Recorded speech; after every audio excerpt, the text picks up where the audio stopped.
हरे राम राम राम हरे हरे, हरे कृष्णा कृष्णा कृष्णा हरे हरे। हरे राम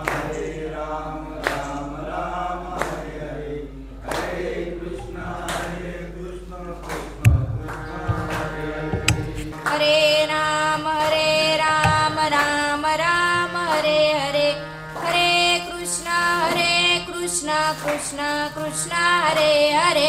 हरे राम राम राम हरे हरे, हरे कृष्णा कृष्णा कृष्णा हरे हरे। कुंडलिक वरदे हरी विठ्ठल, श्री ज्ञानदेव तुकाराम, पंढरीनाथ भगवान की जय, विश्वगुरु निवृत्तीनाथ महाराज की जय, शांती ब्रह्म एकनाथ महाराज की जय। नमो ज्ञानेश्वरा निवृत्ती उद्धारा सोपान देवा, मुक्ताबाई नमो त्रिभुवन पावनी, अर्थत्रय जननी देवाची मने वाचा करणी, जयांची भजनी देवाची वाहनी, ते शरीर जातीय क्षणी देवची जाहले। प्रस्तुत प्राप्त स्थळी प्राप्त प्रसंगी प्रवचन रूपी सेवेकरता घेतलेली ओवी श्री संत ज्ञानेश्वर महाराज यांच्या श्रेष्ठ श्रीमद भगवद्गीतेवरती अध्ययन केलेली 9व्या अध्यायातली ही ओवी मी या प्रवचन रूपी सेवेकरता घेतलेली आहे। ज्ञानोबा आपल्याला सांगू इच्छितात की बाबांनो, या मनाने, या वाचेने आणि कायाने काय करा? भगवंताचं नामस्मरण करा, भगवंताची भक्ती करा। त्याने काय होईल? तुमचं जीवन कृतार्थ होईल। बघा, या ओवीमध्ये 3 ते 4 प्रकार पडतात। पहिला प्रकार मन, दुसरा प्रकार वाचा आणि तिसरा काया, असे 3 प्रकार या ओवीमधून पडतात। पहिला प्रकार म्हणजे मन। मला सांगा, आपलं मन कसं आहे? चंचल, बरोबर। मन हे अतिशय चंचल आहे। आपल्याला इथून तिथपर्यंत जायला कमीत कमी 1 ते 2 मिनिटं लागतात, परंतु मनाला अवधीच लागत नाही। मन क्षणात तिथे पोहोचतं आणि परत आपण बसलेल्या जागेवर येऊन टेकतं। मनाचे वर्णन तुकाराम महाराजांनी केलेले आहे। बहुता चंचल चपल, जाता येता न लगे वेळ, तुका मने येणे बहु नाडियले शहाणे। तुकाराम महाराज म्हणतात की हे जे मन आहे हे खूप चंचल आहे, खूप चपल आहे, याला जाता येता वेळच नाही लागत, जसं मी वर्णन केलं तसं। आता इथे प्रवचनाला आलेल्या ज्या महिला आहेत किंवा जे पुरुष वर्ग आहेत, पुरुष वर्गांचं जाऊ दे, पण महिला वर्ग आहेत, आता महिला वर्गांचं मन इथे नाहीये, मी खात्रीशीर सांगते। काही टक्के महिलांचं मन इथे असेल। महिलांचं मन कुठे असेल? बाई, मी येता येता दरवाजाला कडी लावली की आधी कुलूप लावलं, आधी कडी लावली की मग कुलूप लावलं, अशी चिंता त्यांना सतवत असेल। असं हे मन आहे। या मनाने मोठे मोठे महात्मे येडे करून सोडलेत, म्हणून या मनावरती आपण आकलन आणलं पाहिजे। कारण की हे मन कसं आहे? तुकाराम महाराज या मनाचं वर्णन सांगतात। मन गुंतले लुलाया, मन गुंतले लुलाया, जाय दावनी ताया ठाया, जाय दावनी ताया ठाया, मन गुंतले लुलाया। हे मन ज्या ठिकाणी आपल्याला जायचं नाही त्या ठिकाणी जातं आणि तो विषय आपल्याला प्रतिपादन करण्यासाठी आग्रह करतं। आता एखाद्याच्या मनात आलं, सपोज रावणाच्या मनात आलं सीतेचं हरण करायचं, रावणाने ठरवलं नव्हतं, रावणाच्या मनाने त्याला उद्देश केला की तू सीतेचं हरण कर। परिणामी काय? त्याला मरण पत्करायला लागलं, त्याचा अंत झाला। कशामुळे? मनामुळे. म्हणून या मनाला आपण आकळलं पाहिजे. मनाला कसं आकळायचं? या मनाला तोच एक शूरदाता आहे. आपलं मन आपण कसं आकळलं पाहिजे? या मनाला आपण स्वतः उपदेश केला पाहिजे. मनाने आपल्याला नाही केला पाहिजे.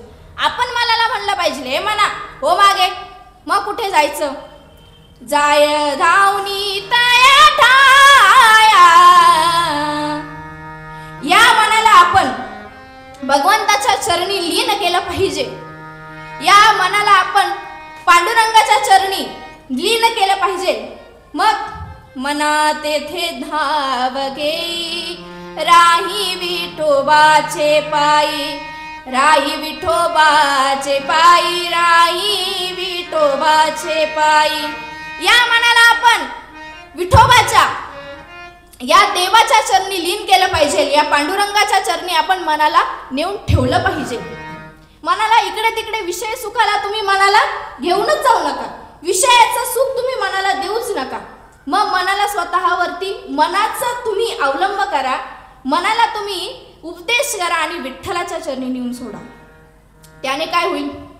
मनाला आपण एकदा की आपल्या ताब्यात घेतलं, मनाला आपण एकदा की आपलं स्वामित्व त्या मनावरती बिंबवलं की काय करायचं? मनाला उपदेश करायचं. तू मन हे मिची करी, माझिया भजनी प्रेमधरी, सर्वत्र नमस्कारी मज एकांते. मनाला सांगायचं, मी जे सांगेल तू तो ऐकायचं. मी जिथे भजनाला जाईल तिथे भजनाला यायचं. मी जिथे नामस्मरण करेल तिथे नामस्मरण करायचं. मी जिथे कीर्तन करेल तिथे कीर्तन करायचं. असा तुम्ही मनाला उपदेश करायचं. याने काय होईल? भगवंताची प्राप्ती होईल. भगवंताची प्राप्ती झाली की आपोआप आपल्याला सुखा समाधानाची प्राप्ती लागेल. काय ना, आपण या मनाचे मालक, आपण या मनाचे आपण म्हणतो ना म्हणजे चाकरी झालो. मन हे एका घाण्याला बांधलेल्या बैलासारखे. मन हे पुढे आणि आपण तो बैल आहे. बैल त्या मनाच्या मागे पळतोय, मनाच्या मागे पळतोय, ते विषयाच्या मागे पळतोय, त्या विषयाच्या मागे पळतोय. पण सुख कुठेही स्थिरवत नाही. सुख कुठेही आपल्याला प्राप्त होत नाही. हे कशामुळे? व्यर्थ विषयाचं आपण आचरण केल्यामुळे. म्हणून मनाला भगवंताच्या चरणी लीन करायचं. मग मनाला जर आपल्याला आपल्या ताब्यात आणायचं असेल, आपल्या आकलनामध्ये आणायचं असेल तर काय करायचं? मन करारे प्रसन्न, सर्व सिद्धीचे कारण. मग मोक्ष अथवा बंधन, सुख समाधान इच्छा ते. मनाला तुम्ही प्रसन्न करा, मनाप्रमाणे वागा. मनाप्रमाणे वागा म्हणजे विषयांच्या नादी लागू नका. भगवंताच्या आणि संतांच्या चरणी त्याला लीन करा. मग तुम्हाला आपोआप मोक्ष प्राप्त होईल. सुख समाधान देखील तुम्हाला आपोआप प्राप्त होईल. त्यात काहीही संकोच नाही. मग मने प्रतिमा स्थापिली, मने मने पूजा केली, मने इच्छा पुरविली, मन माऊली सकळांची. मनाची जर आपण इच्छा व्यक्त केली अथवा मनाला जर आपण भगवंताच्या चरणी लीन केलं तर मन आपली माऊली होईल आणि मग आपण त्याप्रमाणे वागू. संतांचं मन काही भरकटत नव्हतं का? भरकटत नव्हतं का? त्यांचं पण मनच होतं. परंतु त्यांनी भगवंताच्या चरणी आपल्या मनाला नेऊन ठेवलं. त्यावेळेस त्यांना या सगळ्या गोष्टी प्राप्त झाल्या. त्यांनी फक्त आणि फक्त भक्ती केली. भक्ती आम्ही केली सांडुनी उद्वेग, पावले संक सुखयाचे. भक्ती त्यांनी अशी केली की त्यांनी आधी मनाला आखलं, मनाचं ऐकलं. मनाचं काय ऐकलं? योग्य आहे ते ऐकलं, अयोग्य नाही ऐकलं. म्हणूनच हा झाला मनाचा प्रकार. म्हणजेच मनाला काय करायचंय? आकलायचंय. विषय सुखापासून विरक्त ठेवायचंय आणि भगवंताच्या चरणी मनाला लीन करायचंय. पहिला मन, दुसरं वाचा. आता त्यामध्ये पण एक अडचण आहे. वाचेचे प्रकार दोन पडतात. एक कडवट वाचा आणि एक मधुर वाचा, मवाळ वाचा. ज्ञानोबराय देखील म्हणतात साच आणि मवाळ, मिथुले आणि रसाळ, शब्द जैसे कल्होळ अमृताचे. ही वाचा कशी असावी? साच आणि मवाळ. साच असावी, मवाळ असावी, मिथुले आणि रसाळ. आपण ज्यावेळेस बोललो गेलो ना किंवा आपण ज्यावेळेस बोलतो ना तेव्हा समोरच्याला ऐकत राहावं असं आपलं बोलणं पाहिजे. अशी आपली वाचा पाहिजे, असे आपले उद्गार पाहिजेत. त्यासाठी आपली वाचा व्यवस्थित आली पाहिजे. आणि वाचा जर व्यवस्थित यावी असं सगळ्यांना वाटत असेल तर प्रत्येकाने भगवंताचं नामस्मरण केलं पाहिजे, भगवंताचं नाम मुखातून घेतलं पाहिजे, याशिवाय तुम्हाला पर्याय नाही. म्हणूनच वाचा नवे लाव जळो त्याची जिने यातना भोगणे यमपुरी. तुम्ही जर चांगली वाचा वापरली तर तुमचा सदुपयोग होईल, तर तुमच्या जीवनाचं सार्थक होईल. अथवा जर तुमची वाचा कडवट कठोर किंवा जर तीक्ष्ण भाषेत तुम्ही जर बोललात तर काय होईल? वाचा नवे लाव जळो त्याची जिने यातना भोगणे यमपुरी. इथे तुम्हाला काही वाटणार नाही, इथे तुम्ही स्वतःला स्वामी समजवाल, परंतु तिथे नरकामध्ये गेल्यानंतर तुम्हाला यमपुरीची यातना मात्र भोगायला लागेल. आणि ती भोगण्याकरता तुम्ही तयार व्हा, कारण की ज्याची वाचा ही कडू आहे त्यांनी हे स्वीकारलंच पाहिजे. म्हणून आता मी सांगते ते आचरण करा आणि तुमची वाचा ज्ञानोबारायांनी केलेल्या प्रमाणे उद्देशानुसार ती वाचा तुमची ठरवा. बघा, ह्या वाचेने काय बोललं पाहिजे? शिव्या नाही, विद्याताई काय बोललं पाहिजे? अभंग. बरोबर, ह्या वाचेने अभंग म्हणले पाहिजे.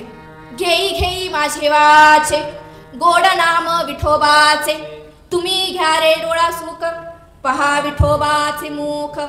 या वाचेने तुम्ही भगवंताचं नामस्मरण केलं पाहिजे, भगवंताची भक्ती केली पाहिजे. एवढंच नाही तर रामदास स्वामी देखील उद्देश करतात. ते म्हणतात, तोंडाळाशी भांडू नये, वाछाळाशी तंडू नये, संत संग खंडू नये अंतर्यामी.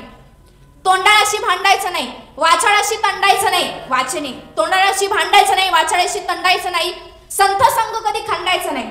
कारण की संतांच्या सानिध्यात जर आपण राहिलो, कारण की संतांची संगती मनोमार्ग गती आकळावा श्रीपती येणे पंथी. संतांच्या संगतीमध्ये जर आपण राहिलो तर आपली वाचा ही सदृढ होईल, वाचा ही आपली मवाळ होईल आणि त्यावेळेस आपली वाचा ही व्यवस्थित राहील.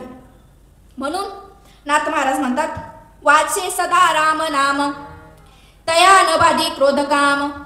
नाथ बाबा म्हणतात की या वाचेने जर तुम्ही सदैव भगवंताचं नामस्मरण केलं, सदैव जर तुम्ही राम नामाचा उच्चार केला तर तुम्हाला काम क्रोध लोभ मद मत्सर दंभ अहंकार असे जे आपले अवगुण आहेत हे लाभणार देखील नाही, जवळ येण्याचा तर प्रश्नच नाही. म्हणून तुम्ही मुखाने रामनाम घ्या, या कायेने भगवंताचं नामस्मरण करा.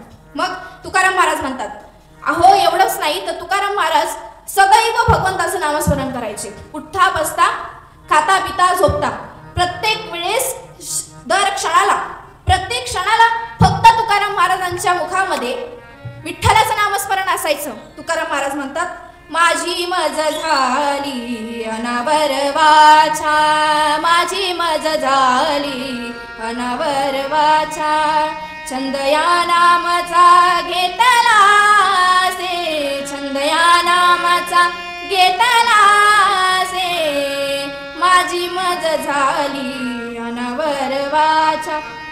तुकाराम महाराज म्हणतात की माझी मज झाली अनावर वाचा, छंद या नामाचा घेतला से. तुकाराम महाराज म्हणतात, अहो माझी वाचा एवढी अनावर झाली की उठता बसता आम्ही फक्त भगवंताचं नामस्मरण करतो, एवढी माझी भगवंताच्या चरणी माझी वाचा लीन झालेली आहे. हा झाला वाचेचा प्रकार. मनाने भगवंताला आपल्या जवळ ठेवा, वाचेने भगवंताचं नामस्मरण करा. आणि काया, काया म्हणजे शरीर. हे शरीर पूर्णपणे विषय सुखाच्या पाठीमागे धावत आहे, कारण की विषयाचा परिपाडू गोड परमार्थ लागे कडू. हा परमार्थ जो गोड आहे तो आपल्याला कडू लागतो आणि हा विषय जो आहे तो आपल्याला गोड लागतो. मग या कायेने काय करा? जव हे सकाळ सीधा आहे हात चालावया पाये, तव तू आपुले स्वहिता पाये, तीर्थयात्रे जाय चुकू नको. जव हे सकाळ सीधा आहे. या कायेने काय करायचं?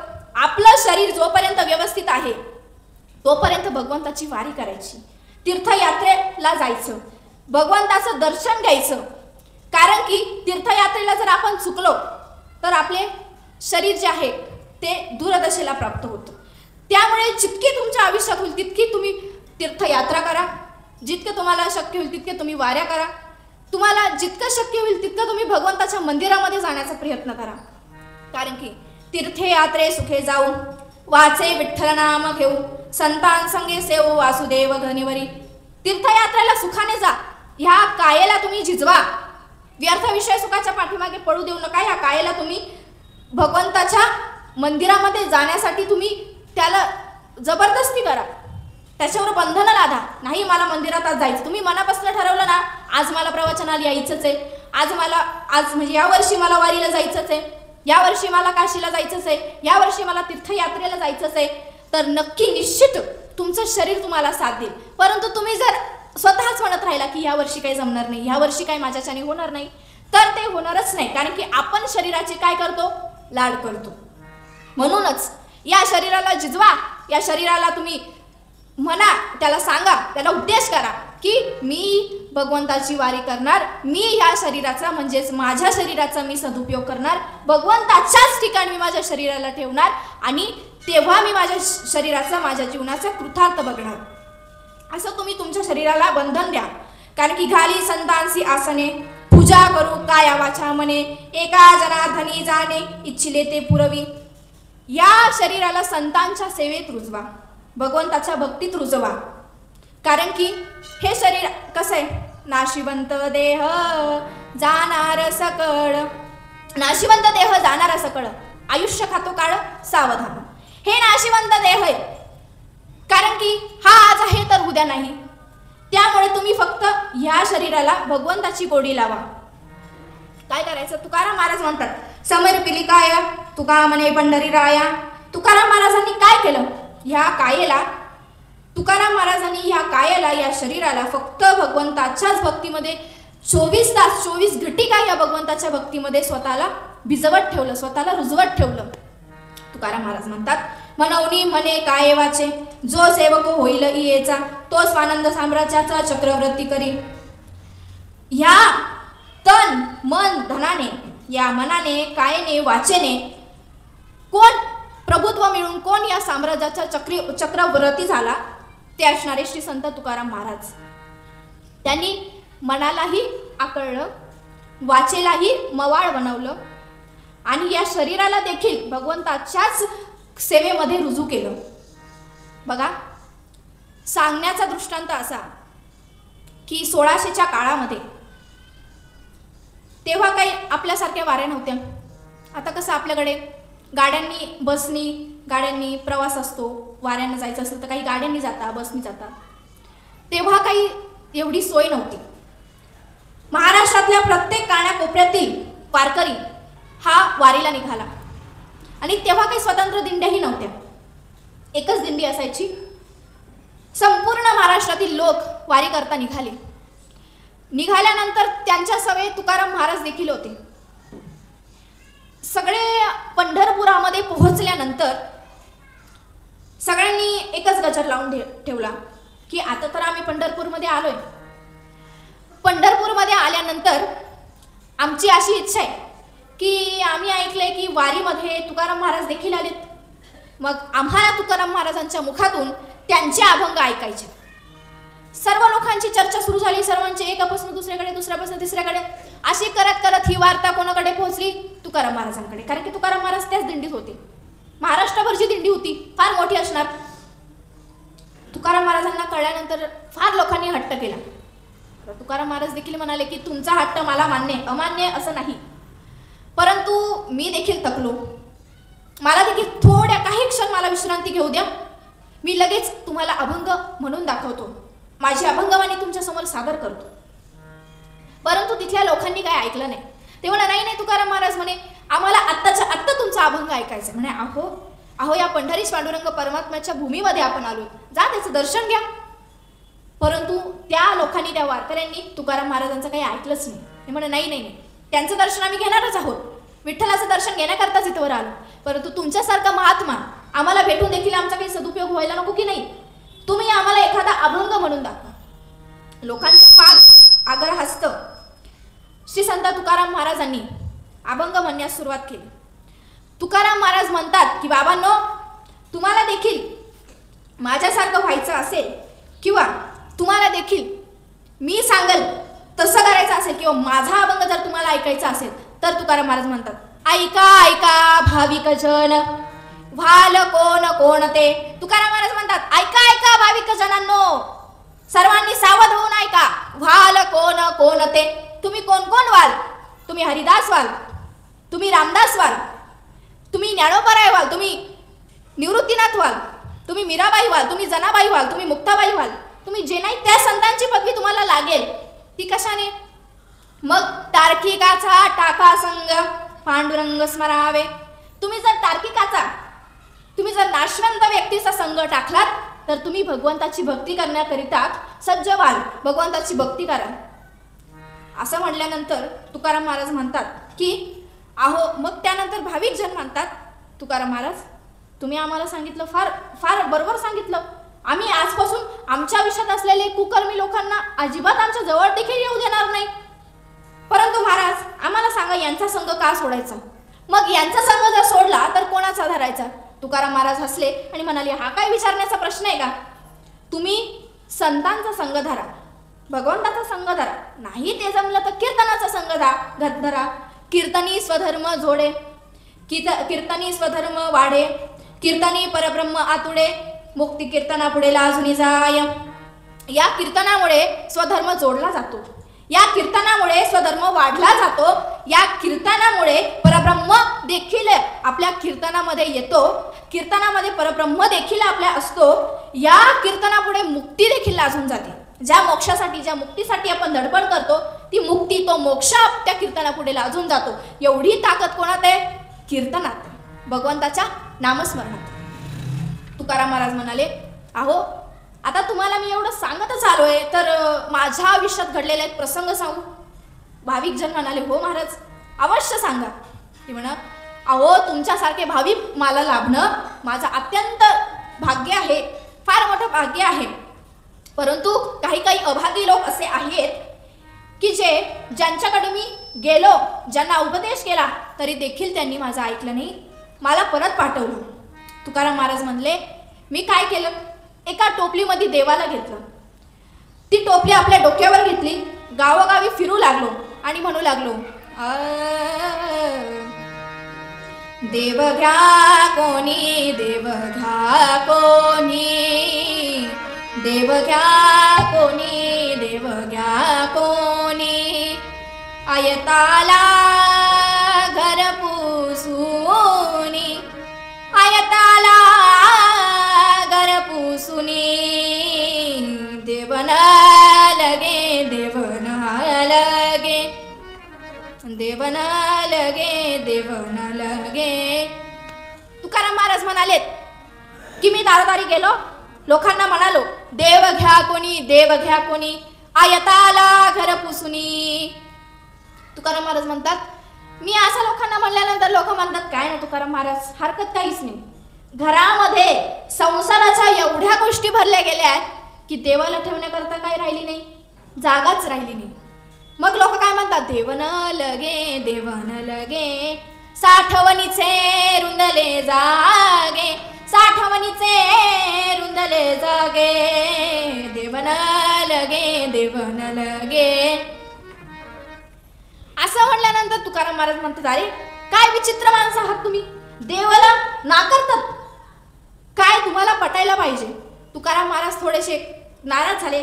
तुकाराम महाराज म्हणाले देव मंदावला, देव मंदावला, देव मंदावला, देव मंदावला, भाव बुडाला काय करू, भाव बुडाला काय करू, देवन लगे, देवन लगे. तुकाराम महाराज म्हणतात देव भाजीपाल्याच्या भावामध्ये लोकांनी उतरवला, देवाला तर डायरेक्ट देवाचा भावच कमी केला. देव काय बाजारचा भाजीपाला आहे त्याचा भाव कमी जास्त करायला. तुकाराम महाराज परत गेले आणि तुकाराम महाराजांनी पुन्हा प्रयत्न करून बघितला, पुन्हा विचारून बघितला. तुकाराम महाराज म्हणतात देव घ्या फुका, देव घ्या फुका, न लगे रुखा मोल काही, न लगे रुका मोल काही, देवन लगे, देवन लगे. तुकाराम महाराज म्हणतात हे बघा मी देवाचा काही व्यापार करण्याकरता इथे आलेलो नाही. मी देवाला तुमच्या हाती देण्याकरता आलोय, कारण की भगवंताची जर प्रतिमा तुमच्या घरात असेल तर तुमच्या घरात सुख शांती समाधान नांदेल. त्या निमित्ताने तुम्ही भगवंताची भक्ती देखील कराल, भगवंताची पूजा अर्चा कराल, तरी देखील तुम्ही देवाला नाही म्हणता. ते म्हणाले काय ना महाराज, देवाला ठेवण्याकरता जागा. आता त्यांचं हे उत्तर त्यांनी ठरवलेलंच होतं की काय सांगायचं. काय ना महाराज, देवाला ठेवण्याकरता जागाच नाही राहिली. काय ना महाराज, देवाला ठेवण्याकरता जागाच नाही राहिली. तुकाराम महाराज म्हणतात की देव घ्या फुका, देव घ्या फुका. अरे देवाला तुम्ही फुकट घ्या, भक्तीचा भाव त्याच्या चरणी ठेवा.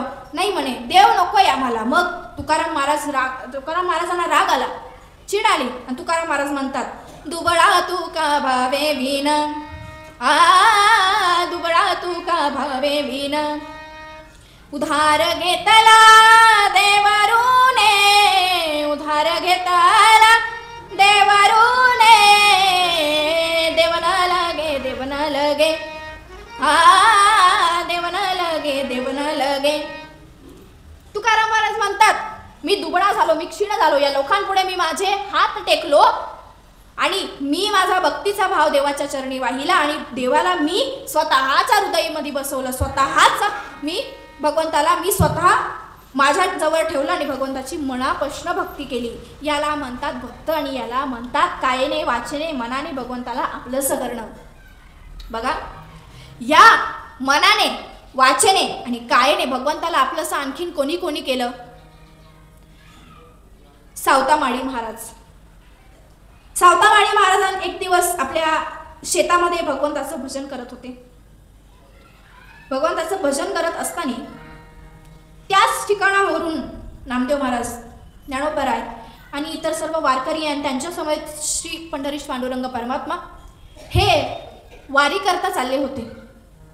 वारी करता जात असताना पांडुरंगाच्या मनात आलं की अरे माझ्या सावताचा तर माळा इथेच आहे, माझ्या सावताचं शेत इथेच आहे, आपण काय करू, युक्ती करू आणि सावताकडे जाऊ. खरं तर पांडुरंगाला सावता महाराजांची परीक्षाच घ्यायची होती, परंतु तय निमित्त ठरवलं. निमित्त त्या प्रतिमा त्यांनी एक निमित्त आकारलं आणि त्यांनी धावा करत पळत सावता महाराजांपर्यंत आले. आणि सावता महाराज काय आपल्या भजनामध्ये दंग होते. आल्यानंतर त्यांनी कमीत कमी काही वेळ तिथेच उभे राहिले, परंतु सावता महाराज आपलं भजन करत होते. ते त्यांच्या भजनामध्ये दंग होते, विलीन होते. काही वेळानंतर ते त्यांच्या भजनाच्या अवस्थेतून बाहेर आले. आल्यानंतर बघता येतं काय, समोर साक्षात पंढरीश पांडुरंग परमात्मा कटेवर हात ठेवून उभा आहे. त्या क्षणाला सावता महाराज पांडुरंगाकडे गेले, पांडुरंगाचे पदस्पर्श घेतला, भगवंताचं दर्शन घेतलं आणि विचारलं हे देवा, तू आमच्या मळ्यात काय करतोयस? अरे तुला तर माझ्या हृदयात असलं पाहिजे, तुला तर त्या गाभाऱ्यात असलं पाहिजे, एवढी काय गरज पडली की तू आज माझ्या मळ्यात आलास? असं म्हटल्यानंतर पांडुरंग म्हणाले अरे काय झालंय ना, माझ्या पाठीमागे काही चोर लागले. आता ते निमित्तच होतं, ते कोणी चोर नव्हते. ते म्हणा माझ्या पाठीमागे काही चोर लागले आणि मला कुठेतरी तू लपायला पटकन जागा दे, ते जर आले तर मला पकडतील, मला लपल्यासाठी जागा दे. असं म्हणल्यानंतर सावता महाराज देखील विचलित झाले. अरे आता भगवंताला मी कुठे जागा देऊ? भगवंताची जागा लपण्यासाठी नाही, भगवंताची जागा ही हृदयात आहे. प्रत्येकाच्या मनामनात ही भगवंताची जागा आहे. कारण की विठ्ठला जळी स्थळी भरला, रिता ठाव नाही उरला. भगवंत हा जळी स्थळी आहे, जिथं बघावं तिथे भगवंतच आहे. असं म्हटल्यानंतर सावता महाराजांना देखील सुचेना, कारण की ती वेळच तशी होती. सावता महाराजांनी काय केलं, विळा घेतला. विळा घेतल्यानंतर त्यांनी आपल्या इथे फाडलं, आपल्या हृदयाला फाडल्यानंतर त्या ठिकाणी देवाला उपदेश केला की देवा तुम्ही सूक्ष्म रूप धारण करा आणि माझ्या हृदयामध्ये लपा आणि मी वरून माझी घोंगडी घेऊन बसतो, कोणी तुम्हाला बघणार नाही. भगवंताने सूक्ष्म रूप धारण केलं आणि सावता महाराजांच्या हृदयामध्ये जाऊन बसले. बसल्यानंतर मग काही वेळानंतर तिथे ज्ञानोबराय आणि नामदेव महाराज आले. आल्यानंतर त्यांनी विचारलं ओ सावता महाराज, का हो तुम्ही देवाला कुठे बघितलं? आता सावता महाराजांना पण कळणार आहे, देव तर म्हणे माझ्या मागे चोर लागले आणि हे तर ज्ञानोबराय आणि नामदेव महाराज आहेत. म्हण नाही, आता त्यांना हो की नाही हे पण हो म्हणावं की नाही म्हणावं काहीच कळणार. असं म्हटल्यानंतर मग ते म्हण नाही भाऊ मला नाही माहिती, मी तर देवाला बघितलं नाही, मी तर माझं भजन करत बसलो. आला असेल कुठे लपला असेल तर बघा. मग असं बघितल्यानंतर त्यांनी इकडे तिकडे शोध घेतल्यानंतर त्यांना काही भगवंत सापडलाच नाही. मग त्यांनी काय केलं, जरा सावता महाराजांच्या बाजूला जाऊन बसल्यानंतर मग नामदेव महाराजांच्या एक लक्षात आलं की सावता महाराजांच्या छातीतून थोडं रक्त येत आहे. तर रक्त कसं येत असेल म्हटल्यानंतर पण इथे थोडं रक्त असं त्यांच्या शरीरावरती सांडलेलं. ते सावता महाराज काही जखम झाली म्हणे, नाही हो. मग नामदेव महाराजांनी ती घोंगडी काढल्यानंतर त्यावेळेस त्यांना पंढरीश पांडुरंग परमात्मा त्या हृदयामध्ये दिसला आणि त्यावेळेस तो हृदयामधून आला. कारण की धन्य ते आरण रत्नाची खान, धन्य ते आरण रत्नाची खान, जन्मला निदान सावता तो, जन्मला निदान सावता तो, धन्य ते आरण रत्नाची ती खान. अशी या सावता महाराजांची धन्यता होती. एवढं त्यांचं भाग्य होतं. मग या कायेने वाचने मनाने भगवंताची त्यांनी भक्ती केली. अजून कोणी केली, जनाबाईंने ह्या हृदयाचा बंदीखाना केला.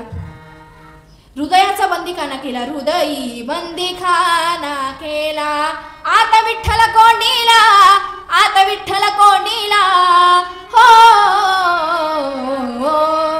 हृदयी बंदीखाना केला. या भगवंताला त्यांनी हृदयाचा बंदीखाना करून त्या बंदीखान्यामध्ये त्यांना बंदिस्त केलं. अशी ही भगवंताची भक्ती संत देखील करत आलेले आहेत आणि तीच मानवाने धारण करावी. मी सांगितलेल्या प्रत्येक प्रमाणाचा हाच बोध होतो, प्रत्येक दृष्टांताचा हाच बोध होतो की ह्या प्रमाणातून, ह्या दृष्टांतातून फक्त ऐकायचं नाही, आकलन देखील करावं माणसाने. तुम्ही श्रोते आहे, मी वक्ती आहे. वक्ता जे सांगतो ते श्रोत्याने आकलन करावं. संतांनी सांगितलेला उपदेश आपण धारण करावा.